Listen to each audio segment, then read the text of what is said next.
Haleluya. Bapak Ibu Saudara yang dikasih dalam Tuhan, hari ini ada sama serial yang masih saya akan bagikan, yakni Yesus adalah Tuhan dan Juru Selamat. Ya, landasan ini, dasar ini harus kita pegang teguh, sebab inilah yang nantinya akan digoncangkan di akhir zaman. Dengan pengajaran-pengajaran yang berbagai macam, yang akhirnya mulai membuat setiap kita berpikir, ada nggak ya jalan keselamatan di luar Yesus? Ada nggak ya pribadi yang bisa menyelamatkan di luar Yesus? Nah, ini sebabnya hal ini saya mau bagikan secara khusus dalam serial Yesus adalah Tuhan dan Juru Selamat di bagian yang ke-6, yakni keselamatan hanya, sama-sama bilang sama saya, hanya di dalam Yesus Kristus. Sehingga setiap kita menyadari bahwa hanya Yesus. Kalau menuju Roma banyak jalan, tapi menuju surga hanya satu. Kalau ada banyak jalan menuju Roma, maka hanya satu jalan menuju surga, yakni Yesus Kristus. Itu sebabnya hari ini saya mau bagikan why Jesus, kenapa Yesus, dan kenapa manusia memerlukan juru selamat. Saudara, ini adalah pengajaran dasar dari sebuah kekristenan, ya, tentang keselamatan. Sehingga kita menyadari bahwa saya udah diselamatkan. Kenapa? Karena saya punya Yesus. Sehingga kita nggak gampang digoncangkan oleh apapun. Sehingga tawaran-tawaran untuk berbuat baik karena untuk diselamatkan itu nggak berlaku buat orang percaya. Karena nantinya akan ada tawaran-tawaran seperti itu di hari-hari ke depan.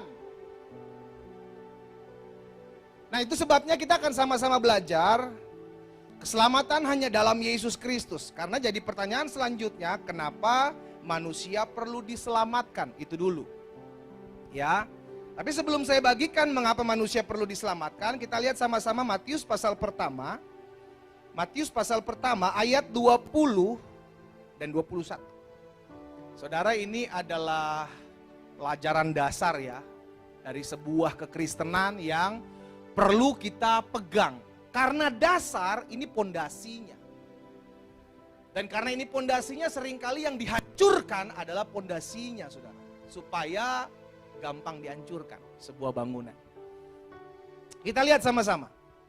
Matius pasal pertama ayat 20 dan 21. Perhatikan ya. Tetapi ketika ia mempertimbangkan, ia ini Yusuf. Ketika Yusuf mempertimbangkan maksud itu, yakni untuk melepaskan Maria, maka malaikat Tuhan, sama-sama bilang sama saya, malaikat Tuhan. Malaikat Tuhan nampak kepada Yusuf dalam mimpi dan berkata, Yusuf anakku, Yusuf anak Daud, jangan engkau takut mengambil Maria sebagai istrimu. Sebab apa dikatakan? Anak yang di dalam kandungannya adalah dari apa? Roh Kudus.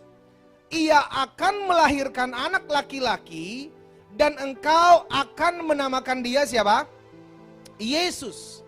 Kenapa dinamakan Yesus? Karena dialah yang akan menyelamatkan umatnya dari dosa mereka. Jadi dasar yang pertama kita mesti tahu kenapa manusia perlu diselamatkan. Kenapa manusia perlu juru selamat. Dan kenapa Yesus yang mesti jadi juru selamat. Kenapa nggak orang lain, kenapa nggak pribadi lain. Nanti saya akan bahas sampai sana, karena itu pastikan kita fokus. Ya. Lihat selanjutnya dalam Yohanes pasal 12 ayat 47. Jadi kalau ditanyain nanti orang luar, saudara, kenapa mesti Yesus? Emang benar Yesus juru selamat? Saudara tahu jawabnya. Ya, Yohanes 12 ayat 47 bilang begini. Jika seorang mendengar perkataanku, kata Yesus, tetapi tidak melakukannya, aku tidak menjadi hakimnya. Sebab aku datang bukan untuk menghakimi dunia, melainkan untuk apa? Jadi kedatangan Yesus pertama yang sudah terjadi, itu untuk menyelamatkan. Tetapi nanti kedatangan Yesus kali yang kedua bukan lagi untuk menyelamatkan, tetapi untuk menghakimi. Jadi kalau ada yang bilang nantilah tunggu Yesus datang kali yang kedua baru saya percaya dia Tuhan dan Juru Selamat. Terlambat. Kedatangan yang kedua bukan lagi untuk menyelamatkan, tetapi untuk apa? Hakim. Untuk menghakimi. Kenapa? Karena grace period. Masa kasih karunia itu sekarang. Sama-sama bilang sama saya sekarang. Tapi ketika penghulu, malaikat itu meniupkan sangkakala. Yesus datang bukan untuk menyelamatkan lagi, tapi untuk menghakimi. 1 Timotius 1 ayat 15. Dalam 1 Timotius 1 ayat 15 bilang begini. Perkataan ini benar dan patut diterima sepenuhnya. Yesus Kristus datang ke dunia untuk menyelamatkan orang berdosa. Rasul Paulus bilang, dan di antara mereka akulah yang paling berdosa. Jadi, kenapa manusia perlu diselamatkan? Karena manusia sudah jatuh di dalam dosa. Sampai sini jelas dulu. Kenapa saya manusia perlu juru selamat? Karena saya manusia berdosa. Ya. Kenapa kita bisa jadi manusia berdosa? Karena terlebih dahulu Adam dan Hawa jatuh di dalam dosa. Kenapa Adam dan Hawa jatuh dalam dosa lalu dosanya ketimpa ke saya? Karena Adam dan Hawa mewakili manusia sebagai manusia yang pertama diciptakan. Kalau perwakilan itu dosa, maka keturunannya yang diwakili juga adalah pendosa. Kalau Indonesia mengikuti Piala Dunia, amin. Mewakili bangsa Indonesia. Indonesia masuk semifinal. Bukan cuma 11 ini yang berbahagia. Tetapi kita rakyat Indonesia turut merasakan kebahagiaannya. Kenapa? Karena 11 ini mewakili. Adam dan Hawa mewakili manusia jatuh dalam dosa. Makanya Roma pasalnya yang ketiga ayat 23. Coba lihat. Firman Tuhan bilang begini, Roma pasal 3 ayat 23. Karena semua orang, apa dibilang? Telah berbuat dosa, dampak dari berbuat dosa adalah telah kehilangan semua apa? Coba lihat kanan kirinya masih orang enggak? Berarti yang namanya orang, saudara yang dikasih dalam Tuhan, dia masih jatuh dalam dosa. Kenapa dia bisa jatuh dalam dosa? Karena turunan Adam dan Hawa. Sehingga berarti kalau turunan Adam dan Hawa berdosa, maka kita dari waktu kecil juga sudah dalam berdosa. Yes. Jadi bayi pun, bahkan Alkitab Mazmur katakan pada saat di dalam kandungan, aku pun sudah dosa. Coba lihat ya. Dalam Mazmur 51 ayat 7. Mazmur 51 ayat 7. Kita lihat sama-sama. Kita baca sama-sama. 3, 4. Sesungguhnya dalam kesalahan aku diperanakan. Dalam dosa aku dikandung ibu. Jadi anak yang baru lahir pun itu udah mewarisi dosa. Sekalipun dia belum berbuat, tetapi hakikatnya, naturnya manusia adalah di bawah dosa. Sampai di sini masih ngikut Bapak Ibu? Ini saya belajar ini Bapak Ibu, itu 4 tahun. Bapak Ibu cuma 2 jam. Jadi duduk manis, diam baik-baik. Ya, natur manusia apa? Dosa. Sekalipun dia belum berbuat, binatang beruang itu binatang buas. Ada yang gak setuju? Enggak pendeta, kalau dia udah jadi teddy bear enggak berbuas. Dia imut. Sekarang kan lagi booming kan, baju yang beruang-beruang begitu kan. Apalah itu mereknya namanya. Pokoknya ngantri di mall itu barang itu. Itu binatang buas. Setuju ya? Beruang adalah binatang buas, makanya hati-hati nih. Kalau Tuhan percayakan engkau jadi beruang, jangan sampai engkau buas. Jangan sampai engkau jadi buas. Beruang ini tetap binatang buas sekalipun dia belum makan bunuh orang.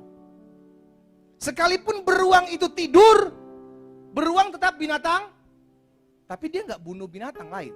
Dia nggak bunuh manusia. Apakah beruang itu jadi buas hanya karena dia bunuh manusia? Tidak. Dia tetap binatang sekalipun dia ada sedang tidur. Setuju ya? Manusia tetap manusia berdosa sekalipun dia belum berbuat dosa. Kenapa? Karena naturnya adalah dosa. Ketika dia jatuh dalam dosa, disitulah manusia perlu juru selamat.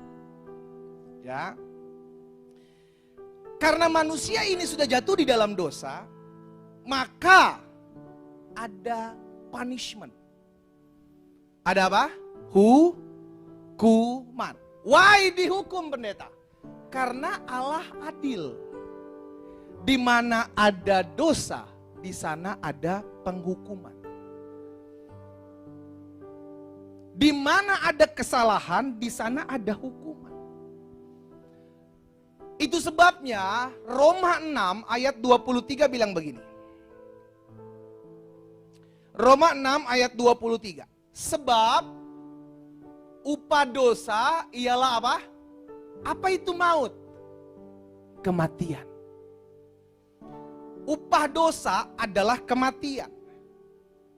Ketika manusia jatuh di dalam dosa, maka Allah yang adil harus menghukum manusia. Enggak bisa enggak. Sekalipun dia adalah Allah kasih. Jangan pernah lepaskan karakter Allah yang adalah adil. Dia adil. Karena keadilannya itulah orang yang berdosa harus mati. Itu udah hukumnya. Itu sebabnya kenapa ketika Adam dan Hawa makan buah pengetahuan yang baik dan yang jahat, itu langsung mati. Coba lihat ya. Di dalam Kejadian 2 ayat 17. Kejadian pasal 2 ayat 17. Perhatikan. Tuhan bilang begini sama Adam dan Hawa. Tetapi pohon pengetahuan tentang yang baik dan yang jahat itu, jangan kamu makan buahnya. Sebab pada hari engkau memakannya, mudah-mudahan engkau mati. Sebab pada hari engkau memakan buahnya, pastilah hari itu engkau mati. Hukum orang melawan perintah Tuhan itu adalah mati. Dan dosa adalah melawan perintah Tuhan. Tapi jadi pertanyaan selanjutnya, apakah ketika Adam dan Hawa makan buah dia langsung das mati? Enggak. Adam dan Hawa masih hidup lama, 930 tahun Alkitab mencatat. Lalu apakah Alkitab ini salah? Apakah firman Tuhan bisa keliru? Tidak. Lalu mati di sini seperti apa maksudnya pendeta? Dalam Alkitab ada 3 jenis kematian. Yang pertama, kematian rohani. Inilah yang terjadi kepada Adam dan Hawa. Apa itu kematian rohani? Terpisah dari Allah. Itu sebabnya ketika Adam dan Hawa makan buah yang dibilang sama Tuhan jangan kau makan, saat itu dia mulai bersembunyi dari Allah. Kenapa? Karena terpisah, dia mati secara rohani. Dampaknya apa? Terpisah. Sama-sama bilang sama saya, mati rohani, terpisah dari Allah. Ini mati yang pertama yang Alkitab catat. Yang kedua adalah kematian jasmani. Apa itu kematian jasmani? Yakni putus napas. Sama-sama bilang sama saya, putus napas. Kalau yang pertama kematian rohani adalah putus hubungan dengan Allah, terpisah dengan Allah, maka dampak dosa, dampak hukuman kematian yang kedua adalah kematian jasmani. Makanya karena manusia sudah jatuh dalam dosa, tidak ada yang umur panjang. Gak ada, pasti mesti mati. Itu hukuman yang kedua, kematian jasmani. Dan kematian yang ketiga adalah kematian kekal. Apa itu kematian kekal? Kita lihat. Wahyu 2 ayat 14. Wahyu 20 ayat 14. Maksud saya Wahyu 20. Wahyu pasal 20 ayat 14 bilang begini. Lalu maut dan kerajaan maut itu dilemparkan ke dalam lautan api. Apa dikatakan selanjutnya? Itulah kematian yang kedua. Lautan api. Kematian kekal.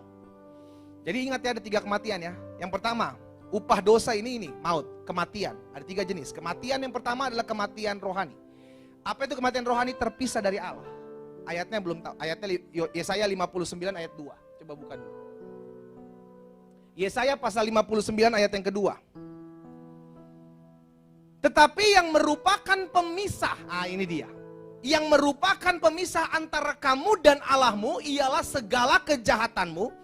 Dan yang membuat Allah menyembunyikan diri terhadap kamu sehingga ia tidak mendengar doamu ialah segala dosa membuat kita terpisah. Dosa membuat manusia terpisah dari Allah. Ini kematian rohani. Kematian jasmani tadi saya sudah sampaikan bahwa tidak lagi ada manusia yang umur panjang. Dia pasti akan mati. Ya, sekalipun dunia sudah menemukan obat untuk anti tua, tapi belum ada yang bisa menemukan obat anti mati. Karena ini adalah hukuman manusia dalam dosa. Sains dan ilmu pengetahuan tidak bisa memecahkan ini. Hanya bisa memperlama, menunda, tapi tidak bisa menggantikan. Kematian tetap harus dialami oleh semua orang. Ya, karena apa? Karena memang udah turunannya dosa. Dan kematian yang ketiga adalah kematian kekal. Yaitu ketika engkau di dunia ini tidak lagi mau datang sama Tuhan, maka dampaknya engkau akan mati kekal. Itu sebabnya pada saat sebelum kematian kedua ini kematian kedua ini dialami, atau kematian jasmani ini dialami, Tuhan kasih kesempatan di muka bumi. Supaya kita tidak mengalami namanya kematian yang ketiga, kematian kekal. Yang itu dilemparkan ke dalam api selama-lamanya. Itu kematian kekal. Jadi jangan berpikir, dunia ini mah selesai, mati udah selesai. Itu bukan habis. Engkau habis di dunia, tetapi mulai start di awal yang namanya kekekalan. Ada namanya kekal hidup, ada namanya kekal mati. Itulah namanya kematian yang ketiga, kematian kekal. Jadi ingat ya, hukuman yang pertama kematian rohani, terpisah dari Allah. Yang kedua kematian jasmani, manusia mati secara jasmani. Yang ketiga kematian kekal. Oke. Dengan kata lain, kita tahu bahwa manusia yang sudah jatuh dalam dosa ini harus menerima hukuman. Apa itu hukumannya? 3 kematian tadi. Sampai di sini jelas dulu ya Bapak Ibu ya. 3 kematian dampak dari manusia sudah jatuh di dalam dosa. Lalu selanjutnya adalah bagaimana caranya manusia bisa menyelamatkan dirinya. Karena kematian ini, maka manusia jadi takut. Manusia mulai mencari cara bagaimana supaya saya bisa selamat. Ada yang mencari cara dengan, ya udah kita buat baik aja. Mungkin kita bisa diselamatkan. Jadi pertanyaan adalah, apakah perbuatan baik bisa menyelamatkan? Dasar bilang tidaknya apa? Karena ini udah hukuman. Contoh, kita naik mobil. ditilang. Sini, cek surat-surat, SIM, gak ada Pak. Bapak melanggar lalu lintas, gak pakai safety belt, gak pakai sabuk pengaman. Bapak menerobos lampu merah, pas dicek Bapak gak bawa SIM. Ini surat tilang. Dia ditilang hari Sabtu. Nanti datang ke pengadilan ya Pak. Bapak akan disidang di hari Rabu. Oh oke. Selesai. Dia mulai mikir bagaimana supaya saya meniadakan sidang ini, saya digagalkan. Supaya saya bisa terselamatkan. Dia mulai melakukan orang. Dia bantu orang selama hari Sabtu. Hari Minggu dia datang ibadah berharap agar tidak dapat hukuman sidang. Hari Seninnya dia bantu gereja. Hari Selasanya dia tolong orang susah. Sampai hari Rabu dia datang ke pengadilan, dia disidang sama hakim. Saudara melanggar lampu merah, saudara gak bawa SIM, saudara dihukum. Stop dulu Pak, mohon izin Pak Hakim. Saya betul salah. Tapi sorry, asal Bapak tahu, hari Sabtu, hari Minggu, hari Senin, hari Selasa, saya udah bantu orang Pak. Saya udah tolong orang. Saya udah kasih beras, saya udah kasih sembako ya Pak. Maka hakim menjawab, baik sekali perbuatanmu. Tapi maaf, yang engkau langgar itu lampu merah. Peduli setan kata hakim ya kan. Lu mau tolong siapakah? Lu mau lakukan apakah? Lu tetap dihukum. Karena yang dilakukan itu adalah kesalahan yang berbeda. Sampai di sini ngerti Bapak Ibu? Gak ada yang bisa. Karena begini. Yang namanya dosa, yang namanya pelanggaran itu hutang. Dalam pemandangan mata Tuhan. Yang namanya hutang itu harus bayar. Coba kita lihat ya.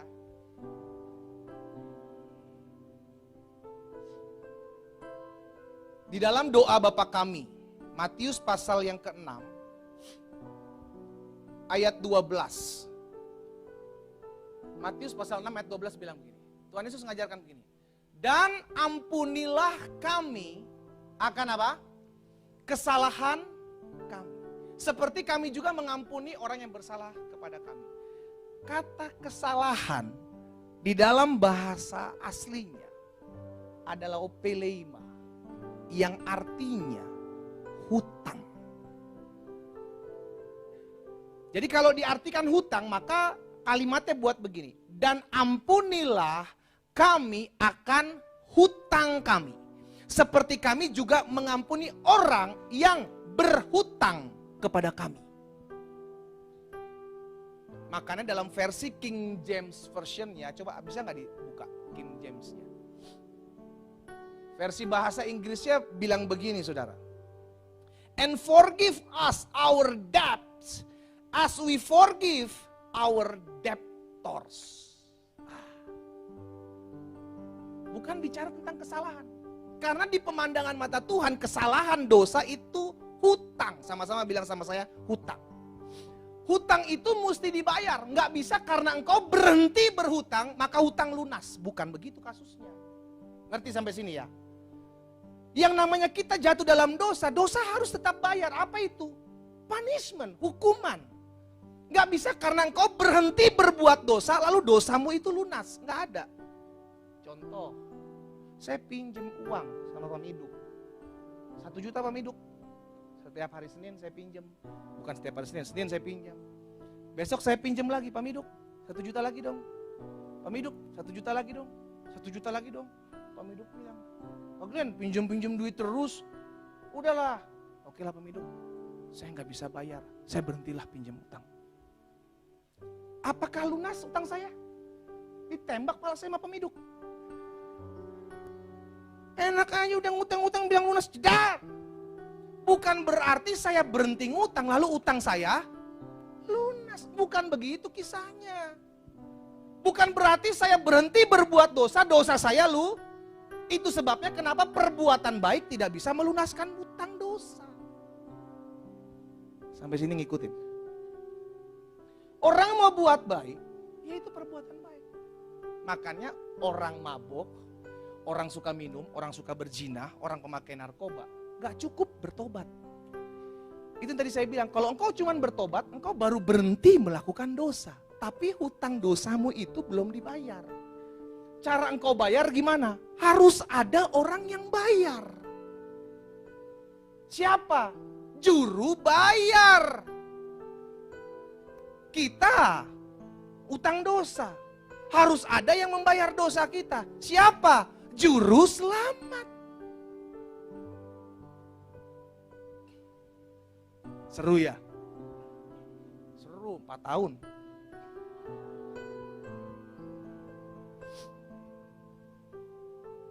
Tapi ini inti kekristenan Bapak Ibu. Kalau kita nggak ngerti hal ini, lu gampang digoncang. Sehingga ketika ditukar Yesus, itu kita gampang, ya udahlah nggak apa-apa lah. Lalu kenapa Yesus? Nah, kita masuk dalam tahap selanjutnya.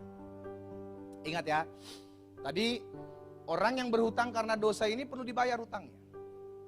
Gak bisa dengan perbuatan baik, gak bisa dengan amalmu, bantu orang, tolong orang, saya udah kasih contoh tadi. Gak bisa karena ibadah-ibadahmu, no.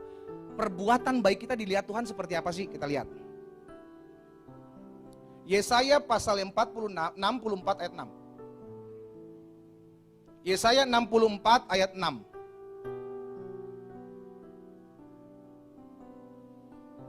Yesaya 64 ayat 6 bilang begini. Demikianlah kami sekalian seperti seorang najis dan segala kesalehan. Halo, kesalehan saudara dan saya dilihat Tuhan itu seperti kain kotor. Jadi kesalehan kita nggak bisa menyelamatkan kita, tukar dengan hutang nggak bisa. Orang dilihat Tuhan, kesalehanmu dilihat seperti kain kotor. Apa yang bisa kita bawa kepada Tuhan? Makanya sampai saat ini masih ada orang yang berkata, kita berbuat baiklah, maka engkau akan diselamatkan. Itu nggak berlaku di kekristenan. Ya, nggak berlaku. Tapi pendeta izin. Yakobus pernah menulis bahwa hendaklah engkau berbuat baik. Iman tanpa perbuatan hakikatnya mati. Nah, ini jadi panjang nantinya. Bagaimana ketika Yakobus bilang perbuatan bisa menyelamatkan? Begini. Paulus bicara tentang perbuatan. Itu bukan untuk di belakang. Maksudnya begini. Ketika Paulus bilang engkau diselamatkan hanya karena iman kepada Kristus. Maka perbuatan itu kita lakukan setelah kita diselamatkan. Sebagai apa? Ungkapan syukur. Bukan supaya diselamatkan. Tetapi Yakobus menyampaikan kepada pribadi yang berbeda. Bukan seperti Paulus sampaikan kepada orang yang belum diselamatkan. Tapi Yakobus menyampaikan kepada pribadi yang sudah diselamatkan. Kalau engkau sudah diselamatkan, maka tunjukkan keselamatanmu dengan berbuat baik. Disampaikannya kepada jenis orang yang berbeda. Paulus sampaikan kepada orang yang belum diselamatkan. Yakobus sampaikan kepada orang yang sudah diselamatkan, yang sudah menerima keselamatan.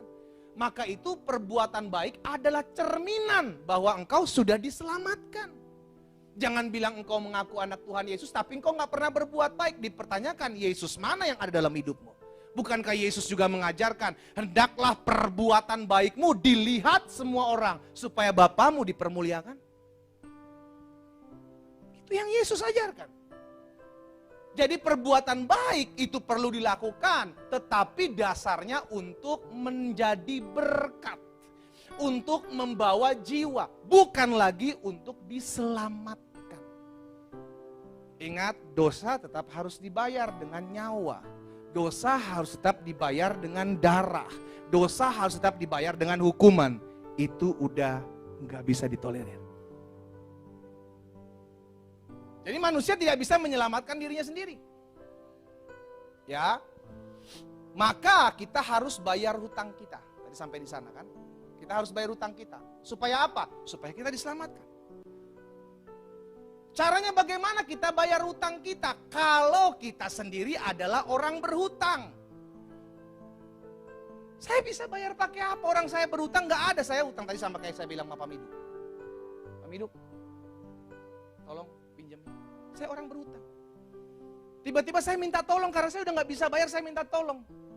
Mas Nur, tolong dong bayarin utang saya sama Pak Miduk. Mas Nur bilang begini, ya Pak, saya aja ngutang sama Pak Miduk.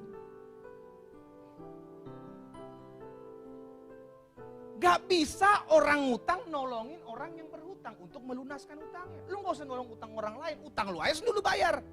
Kan begitu simpelnya. Jadi syaratnya untuk membayar adalah yang jadi juru selamat. Kenapa Yesus?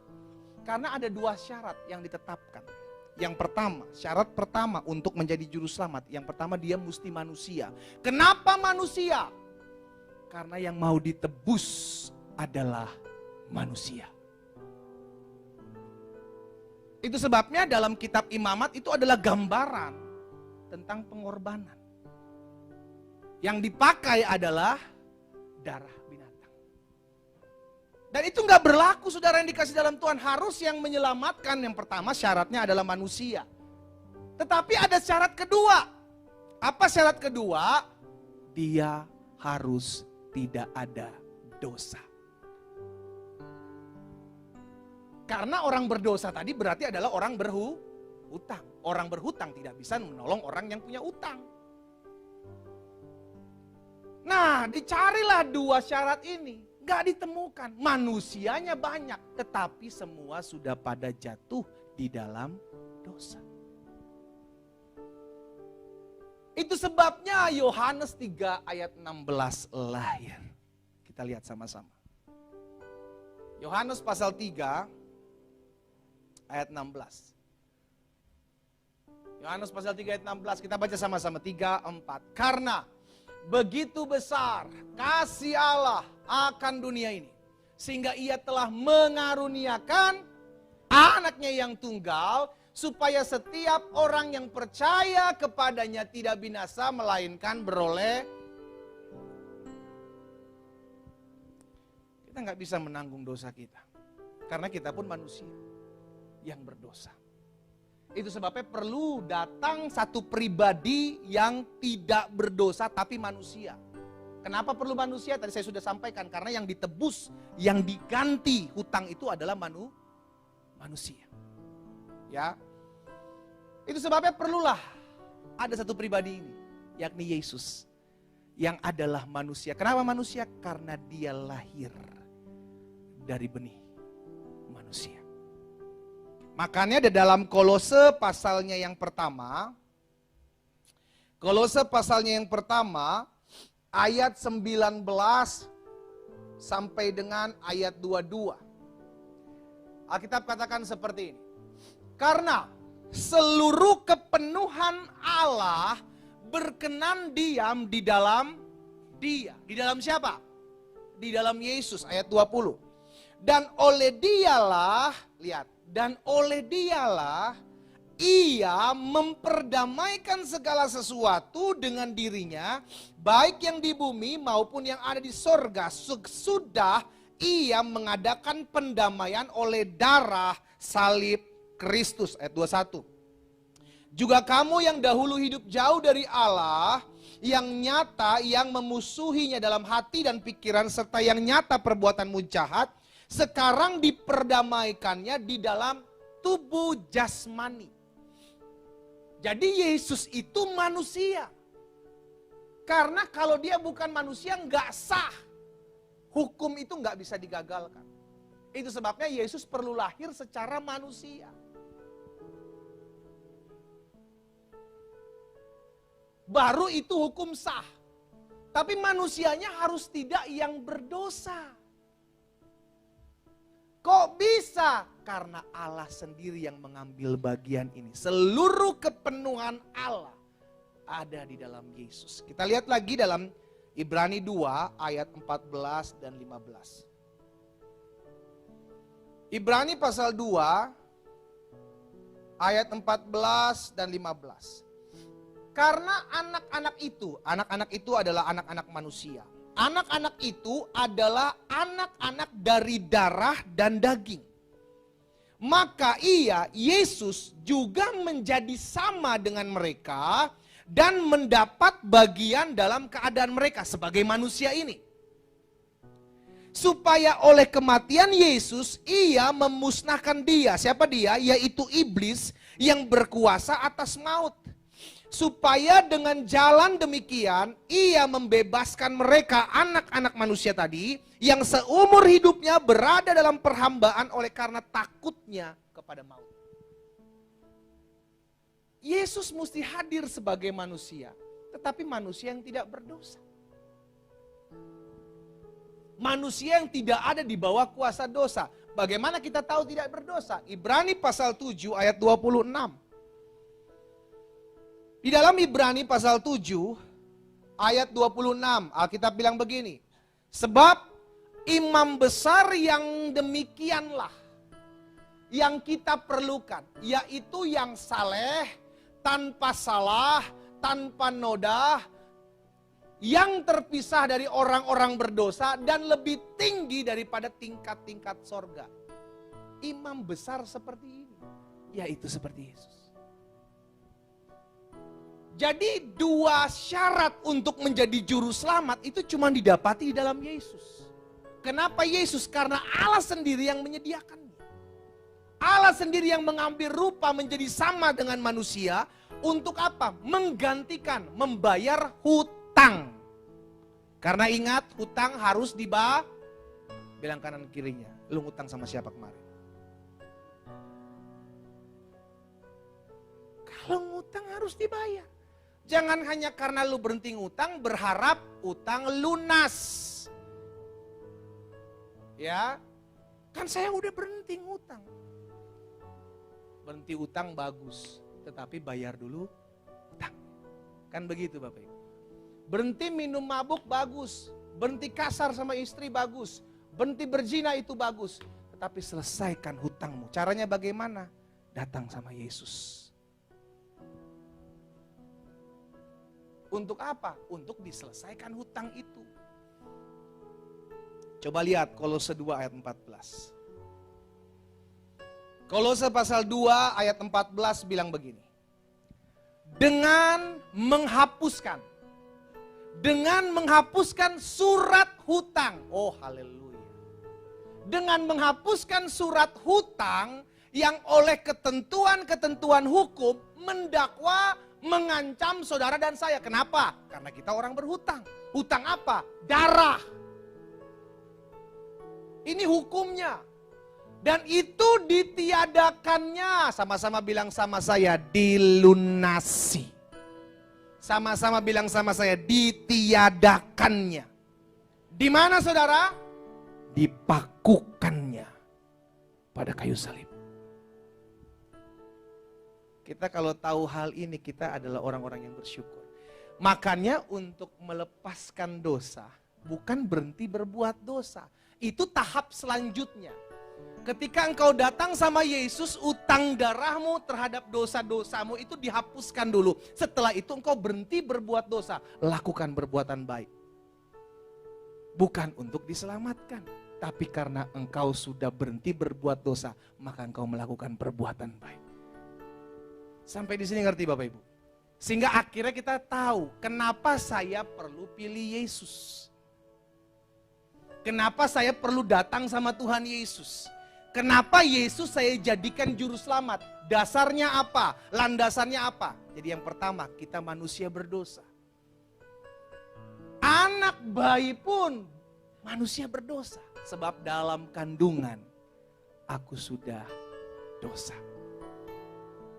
Ya, sehingga akhirnya kita menyadari sudah dikasih dalam Tuhan, kita perlu datang sama Yesus untuk menyelesaikan dosa kita, untuk membayar. Caranya bagaimana Yesus bayar? Dipakukan di atas kayu salib. Karena darah harus diganti, dibayar dengan darah. Dosa hukumannya adalah kematian. Dan kematian itu digantikan Yesus. Sikap kita apa? Cukup beriman. Kita beriman kepada Yesus. Tuhan, aku percaya. Roma 9 ayat 10, Roma 10 ayat 9 dan 10. Percaya dalam hatimu, mengaku lewat mulutmu, maka kamu akan diselamatkan. Sesimpel itu. Untuk apa? Dibayarkan hutangnya. Ya, ini menjadi dasar. Saya berharap kita mengerti apa yang saya sampaikan. Kalau nggak ngerti juga, kita ketemu di bawah.